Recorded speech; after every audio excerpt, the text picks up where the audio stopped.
Hello, I'm Cynthia Schiller. Welcome to the channel. Please like and subscribe. Today we're talking about manifestation. There's this strange phenomenon out there that you can manifest things. And how does that work with a narcissist?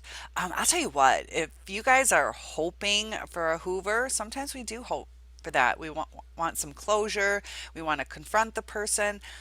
And this is why manifestation works. I'm not going to get into whether or not the universe is uh, in power of bringing that person back. But the techniques in manifesting something is basically you believe it wholeheartedly. You just got to believe in it. And it changes the way you talk, the way you act. You don't confront people. You just have like a peace about yourself. You're not going to ask them, will you call me? You just believe it. And usually they start to be drawn to you. And it does work. But it works for a couple reasons. Whether you believe it's the universe, what happens is when you manifest something, you let go of everything. You just let go, and things kind of fall into place. So with a narcissist, they don't get any supply when you just let go. So they start trying because they want that supply, not because they love you. They might miss the supply that you gave, whether it was tons of phone calls, text, emails, stopping over their house, giving them gifts, whatever you tried to get them back or to rekindle what you guys had. When you let go and wholeheartedly believe that they will come back, um, they do. And is it so much what your beliefs are? Is it so much what the universe provided you? That's something I'm trying to figure out. But I will tell you that manifesting that Hoover, if you totally believe, it does happen. But the thing is when that does happen, they will come back into your life. They'll give you false promises again. They love to fake future. They say what they need to say to get you back. They'll reel you back in. It might last for a while, but then they're definitely going to go back to their old traits. So they do come back. You will most likely get your Hoover, and you got to remember what you're manifesting. Um, you're manifesting an object. They honestly do have an empty soul. They can seem really, really kind, and they're kind in the moment. It's kind of like a backstabber. Um, well, to your face or in the appropriate time, they'll be kind. But when you start trying to have a balance with them where it's not all them, that's when things go askew. They need to be in control of the situation, and they'll use very abusive tactics to do that. And I had the hardest time with the word abuse. Um, my narcissist used the silent treatment a lot, and that's like passive. So, how is that abuse? Is it me? It starts making you feel crazy. But when somebody really cares about you and you just try to have a conversation and you weren't in a fight, um, and you get the silent treatment. They use the silent treatment a lot. Sometimes it's when you're in fights. They'll use it to kind of drive you crazy, to punish you. So when you manifest this narcissist, you'll get a little love bombing back.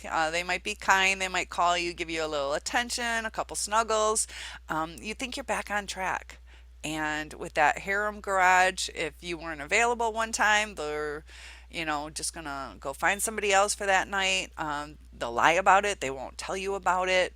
They'll question you a lot of times if you're cheating, or they'll mislead you and make you feel like you're crazy, that things aren't as they seem, no matter how much evidence you have against them. So it's just going to be the same cycle that you guys were in. And it is odd how manifestation really does bring that Hoover. It's because they start to feel off kilter, like they need to get their object back.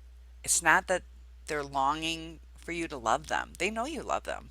They know you love them, and they don't care. They don't interact with you the correct way because they do have an empty soul.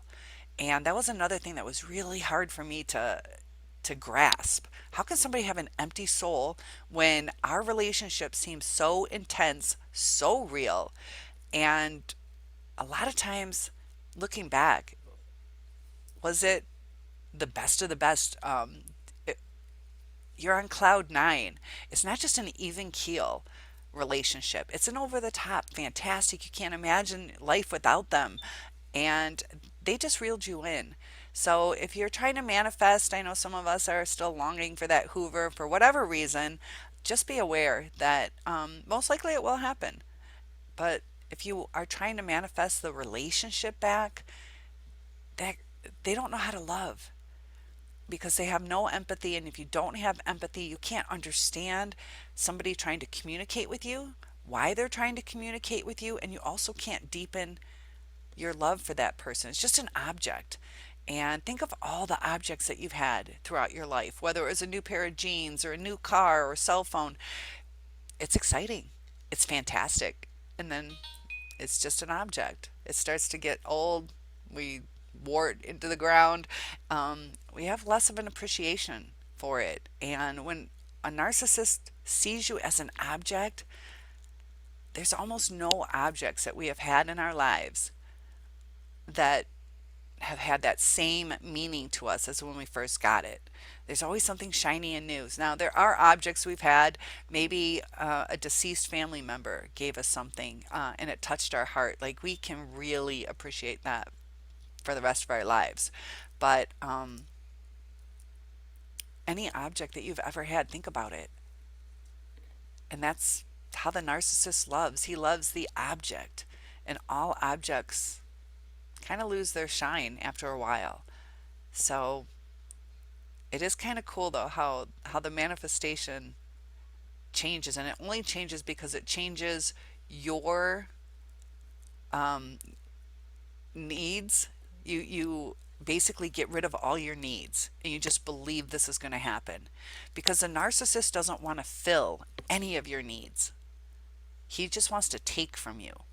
He wants to fill his empty soul, and he does that by taking from your soul. So it's just something to think about. Please like and subscribe, comment down below, and I'll see you tomorrow.